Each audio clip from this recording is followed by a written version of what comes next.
आइए आज 17 जुलाई को स्मरण करते हैं भारतीयता के सेतुबंध बालेश्वर अग्रवाल जी को उनके जन्म दिवस पर।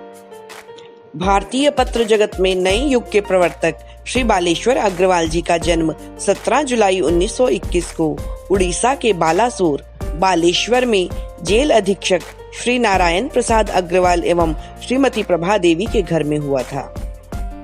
अगर आपने अभी तक हमारे चैनल को सब्सक्राइब नहीं किया है तो कृपया इसे सब्सक्राइब अवश्य कर लें, जिससे कि आपको प्रतिदिन इसी प्रकार की अच्छी जानकारी मिलती रहे। बिहार में हजारीबाग से इंटर उत्तीर्ण कर उन्होंने काशी हिंदू विश्वविद्यालय से बीएससी इंजीनियरिंग की उपाधि ली तथा डालमिया नगर की रोहतास इंडस्ट्री में काम करने लगे। यद्यपि छात्र जीवन में ही राष्ट्रीय स्वयंसेवक संघ के संपर्क में आकर वे अविवाहित रहकर देश सेवा का व्रत अपना चुके थे। 1948 में संघ पर प्रतिबंध लगने पर उन्हें गिरफ्तार कर पहले आरा और फिर हजारीबाग जेल में रखा गया।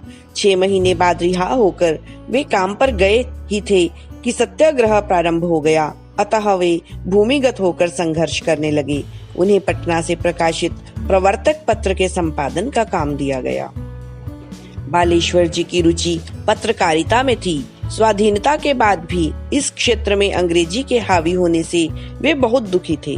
भारतीय भाषाओं के पत्र अंग्रेजी समाचारों का ही अनुवाद कर उन्हें छाप देते थे।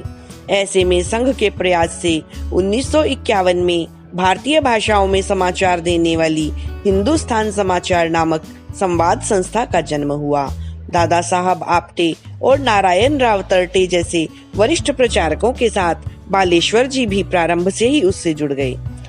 इससे भारतीय पत्रों में केवल अनुवाद का कार्य सीमित संवाददाता अब मौलिक लेखन, संपादन तथा समाचार संकलन में समय लगाने लगे। इस प्रकार हर भाषा में काम करने वाली पत्रकारों की नई पीढ़ी तैयार हुई। हिंदुस्तान समाचार को व्यापारिक संस्था की बजाय सहकारी संस्था बनाया गया, जिससे यह देशी व या विदेशी पूंजी के दबाव से मुक्त होकर काम कर सके। उन दिनों सभी पत्रों के कार्यालयों में अंग्रेजी के दूर मुद्रक अर्थात टेली प्रिंटर होते थे। बालेश्वर जी के प्रयास से नागरी लिपि के दूर मुद्रक का प्रयोग प्रारंभ हुआ।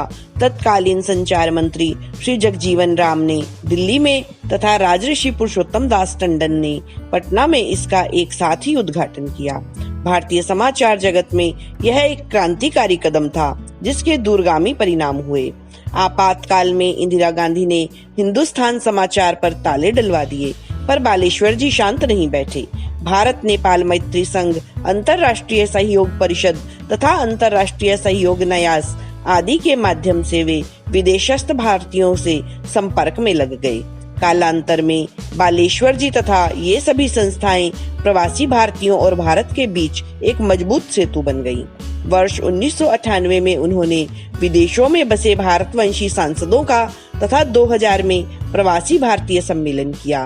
प्रतिवर्ष 9 जनवरी को मनाए जाने वाले प्रवासी दिवस की कल्पना भी उनकी ही थी। प्रवासियों की सुविधा के लिए उन्होंने दिल्ली में प्रवासी भवन बनवाया। वे विदेशस्थ भारतवंशियों के संगठन और कल्याण में सक्रिय लोगों को सम्मानित भी करते थे। जिन देशों में भारतीय मूल के लोगों की बहुलता है, वहां उन्हें भारतीय राजदूत से भी अधिक सम्मान मिलता था। कई राज्याध्यक्ष उन्हें अपने परिवार का ही सदस्य मानते थे। वसुधैव कुटुंबकम के प्रतिरूप बालेश्वर जी का न निजी परिवार था और न घर। अनुशासन और समय पालन के प्रति वे सदा सजग रहते थे। देश और विदेश की अनेक संस्थाओं ने उन्हें सम्मानित किया था। जीवन का अधिकांश समय प्रवास में बिताने के बाद वृद्धावस्था में वे प्रवासी भवन में ही रहते हुए विदेशस्थ भारतीयों के हित चिंतन में लगे रहे। 23 मई 2013 को 92 वर्ष की आयु में भारतीयता के सेतुबंध का यह महत्वपूर्ण स्तंभ टूट गया। भारत माता की जय।